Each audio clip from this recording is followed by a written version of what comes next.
Bill pass ಆಗದಂತೆ ನೋಡಿಕೊಂಡ ಕಾಂಗ್ರೆಸ್ ಪಕ್ಷಕ್ಕೆ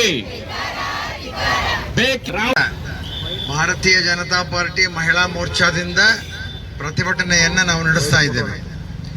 ನಿನ್ನೆ ದಿನಾಂಕ 16-17 ವಿಶೇಷ ಅಧಿವೇಶನವನ್ನು ಪ್ರಧಾನಮಂತ್ರಿಗಳು ಕರೆದು ಮಹಿಳೆಯರಿಗೆ 1/3 ಸೀಟನ್ನು ಲೋಕಸಭೆಯಲ್ಲಿ ಹಾಗೂ ರಾಜ್ಯಗಳ ವಿಧಾನಸಭೆಯಲ್ಲಿ ಕೊಡಬೇಕು ಅನ್ನುವಂಥ ಪ್ರಧಾನಮಂತ್ರಿಗಳ ಕನಸಾಗಿತ್ತು.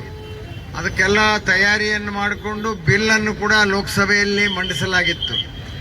ಸುದೀರ್ಘವಾಗಿ 2 ದಿನಗಳ ಕಾಲ ಚರ್ಚೆಯು ಕೂಡ ನಡೆದು ಅಂದ್ರೆ ಲೋಕಸಭೆಯಲ್ಲಿ ನಮ್ಮ ಕರ್ನಾಟಕದಲ್ಲಿ 28 ಲೋಕಸಭಾ ಸ್ಥಾನಗಳಿದ್ರೆ 42 ಲೋಕಸಭಾ ಸ್ಥಾನಗಳಾಗ್ತಾ ಇದ್ದು. ಇವತ್ತು ಈ 543 ಪಾರ್ಲಿಮೆಂಟಿನ ಸೀಟ್ಗಳನ್ನು ಬಹಳ ಜನಸಂಖ್ಯೆ ಕಡಿಮೆ ಇರುವಾಗ ಹಿಂದಿನ ಬಹಳ ವರ್ಷದ ಹಿಂದೆ ಮಾಡಲಾರದಂಥ ಮಾಡಿದಂಥ ಸೀಟ್ಗಳಿವು. ಆದರೆ ಇವತ್ತು 144 ಕೋಟಿ ಭಾರತದ ಜನಸಂಖ್ಯೆ ಆದಾಗ ಜನಸಂಖ್ಯೆಗೆ ಅನುಗುಣವಾಗಿ ಸೀಟ್ಗಳನ್ನು ಜಾಸ್ತಿ ಮಾಡಿ ಅದರಲ್ಲಿ 1/3 ಮಹಿಳೆಯರಿಗೆ ರಿಸರ್ವ್ ಮಾಡಬೇಕು ಅನ್ನುವಂಥ ಕಾನೂನನ್ನು ಪಾಸ್ ಮಾಡಬೇಕಾಗಿತ್ತು. ಅದಕ್ಕೆ 2/3 ಬಹುಮತ ಬೇಕಾಗಿತ್ತು. ಸಂವಿಧಾನ 131ನೇ ತಿದ್ದುಪಡಿಗೆ 2 ದಿನ ಸುದೀರ್ಘವಾಗಿ ಚರ್ಚೆ ನಡೆಯಿತು. ಒಟ್ಟು ಲೋಕಸಭೆಯ ಸಂಖ್ಯೆ 543ರಿಂದ 850 ಮಾಡುವಂಥದ್ದು. ಮಹಿಳೆಯರಿಗೆ ಅದರಲ್ಲಿ 273 ಸೀಟು ಮಹಿಳೆಯರಿಗೆ ರಿಸರ್ವ್ ಮಾಡುವಂಥದ್ದು. ಕರ್ನಾಟಕ ವಿಧಾನಸಭೆಯಲ್ಲಿ ಈಗಿರುವಂಥ 224 ಸೀಟು, ಅದರಲ್ಲಿ 334 ಸೀಟ್ಗಳನ್ನು ಮಾಡ್ತಕ್ಕಂಥ ಒಂದು ಪ್ರಸ್ತಾವವನ್ನು ನಮ್ಮ ಪ್ರಧಾನಮಂತ್ರಿಗಳು ತಂದಿದ್ದರು. ಆ 334ರಲ್ಲಿ 2/3 ಸೀಟುಗಳು ಮಹಿಳೆಯರಿಗೆ, 1/3 ಸೀಟುಗಳು ಮಹಿಳೆಯರಿಗೆ, 1/3. ಆದರೆ ಈ ಬಿಲ್ಗೆ ನಮ್ಮಲ್ಲೇ ಆ ಬಿಲ್ಲು ಸಾಮಾನ್ಯ ರೀತಿಯಿಂದ ಪಾಸ್ ಆಗಿದೆ. 298 ಲೋಕಸಭಾ ಸದಸ್ಯರು ನಮ್ಮ ಪರವಾಗಿ ಮತ ಚಲಾವಣೆ ಮಾಡಿದ್ದಾರೆ. 230 ಲೋಕಸಭಾ ಸದಸ್ಯರು ಅದರ ವಿರುದ್ಧವಾಗಿ ಕಾಂಗ್ರೆಸ್ಸು, TMC ಮಮತಾ ಬ್ಯಾನರ್ಜಿ, DMK ಹಾಗೂ ಇನ್ನಿತರ ತುಕಡೆ ಪಾರ್ಟಿಗಳೆಲ್ಲ ಸೇರಿ ನಮ್ಮ ಬಿಲ್ಗೆ ವಿರೋಧವನ್ನು ವ್ಯಕ್ತ ಮಾಡಿದರು.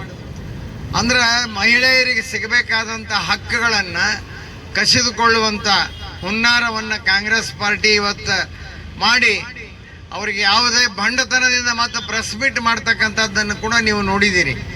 ಇವತ್ತು ಮಹಿಳೆಯರಿಗೆ ಸಿಗಬೇಕಾಗಿತ್ತು 29 ಚುನಾವಣೆಗೆ 42 ಸೀಟ್ ಇಲ್ಲಿ ಹಾಕಿದ್ದು. ಕರ್ನಾಟಕ ವಿಧಾನಸಭೆಯಲ್ಲೂ ಕೂಡ 110 ಸೀಟುಗಳು ಜಾಸ್ತಿ ಆಗುವಂಥ ಎಲ್ಲ ಅವಕಾಶಗಳನ್ನು ಕಸಿದುಕೊಂಡು ಇವತ್ತು ಮಹಿಳೆಯರಿಗೆ ಕಾಂಗ್ರೆಸ್ ಪಕ್ಷದಿಂದ ಅವರ ಮಿತ್ರ ಪಕ್ಷದಿಂದ ಅನ್ಯಾಯವನ್ನು ಮಾಡಿದ್ದನ್ನು ಪ್ರತಿಭಟನೆ ಮುಖಾಂತರ ನಾವು ಇವತ್ತು ಮಾಡ್ತಾ ಇದ್ದೀವಿ. ಬಿಲ್ ಅನ್ನು ತಂದಿದ್ರು, ಅದಕ್ಕೆ ನೀರು ಹಾಕುವಂತ ಕೆಲಸ ಈ ಕೆಟ್ಟ ಕಾಂಗ್ರೆಸ್ ಸರ್ಕಾರ ಮಾಡಿದೆ. ಮಹಿಳೆಯರಿಗೆ ಅಪಮಾನ ಮಾಡುವಂತಹದ್ದು, ಮಹಿಳೆಯರಿಗೆ ಗೌರವ ಕೊಡಬೇಕಾದಂತ ಈ ದೇಶದಲ್ಲಿ ಮಹಿಳೆಯರಿಗೆ ಅಪಮಾನ ಮಾಡಿದಂತ ಈ ಕಾಂಗ್ರೆಸ್ ಪಾರ್ಟಿಯನ್ನ ಮುಂದೆ ಯಾವುದೇ ಚುನಾವಣೆಯಲ್ಲಿ ಮಹಿಳೆಯರಿಂದ 1 ವೋಟ್ ಅವರಿಗೆ ಸಿಗಬಾರದು. ಆ ಎಚ್ಚರಿಕೆಯನ್ನು ನಾವು ವಹಿಸಬೇಕು. ಇವತ್ತು ರಾಷ್ಟ್ರ ಧಿಕ್ಕರಿಸ್ತಾ ಇದ್ದೇವೆ, ವಿರೋಧ ಮಾಡ್ತಾ ಇದ್ದೇವೆ. ಮಹಿಳೆಯರಿಗೆ ಅನ್ಯಾಯ ಮಾಡುವುದನ್ನು ಸಹಿಸೋದಿಲ್ಲ. ಮುಂದಿನ ದಿನಮಾನದಲ್ಲಿ 1/3 ಹಕ್ಕನ್ನು, ಮಹಿಳೆಯರ ಹಕ್ಕನ್ನು ನಮ್ಮ ಪ್ರಧಾನಮಂತ್ರಿಗಳು ಕೊಡ್ತಾರೆ ಅನ್ನುವಂಥ ಭರವಸೆ ನಮಗಿದೆ. ಆ ನಿಟ್ಟಿನಲ್ಲಿ ನಾವೆಲ್ಲರೂ ಪ್ರಯತ್ನ ಮಾಡೋಣ ಅನ್ನುವಂಥ ಮಾತನ್ನು ಹೇಳಿ, ಭಾರತದ ನಾರಿಯರಿಗೆ ಅಪಮಾನ ಮಾಡಿದ ಕಾಂಗ್ರೆಸ್ಸಿಗೆ, ಸ್ವಾತಂತ್ರ್ಯ ಹರಣ ಮಾಡುತ್ತಿರುವ ಕಾಂಗ್ರೆಸ್ಸಿಗೆ, ಕೇಂದ್ರ ಇಂಡಿ ಘಟಬಂಧನಕ್ಕೆ ಚಿತ್ರವನ್ನು ಕಿತ್ತುಕೊಂಡ ಕಾಂಗ್ರೆಸ್ಸಿಗೆ, ನಾರಿಯರ ಹಕ್ಕನ್ನು ಕಿತ್ತುಕೊಂಡ ಕಾಂಗ್ರೆಸ್ಸಿಗೆ, ಹುಚ್ಚ ರಾಹುಲ್ ಗಾಂಧಿಗೆ, ಪ್ರಿಯಾಂಕಾ ವಾದ್ರಾಗೆ ಮಾತಾಕಿ ಬೇಕೇ ಬೇಕು.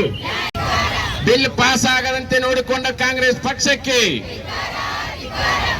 ರಾಹುಲ್ ಗಾಂಧಿಗೆ, ಪ್ರಿಯಾಂಕಾ ವಾದ್ರಾಗೆ, ಸೋರಿ ಹೆಣ್ಣು ಮಕ್ಕಳ ಹಕ್ಕನ್ನ ಕಿತ್ತುಕೊಂಡ ಕಾಂಗ್ರೆಸ್ ಪಕ್ಷಕ್ಕೆ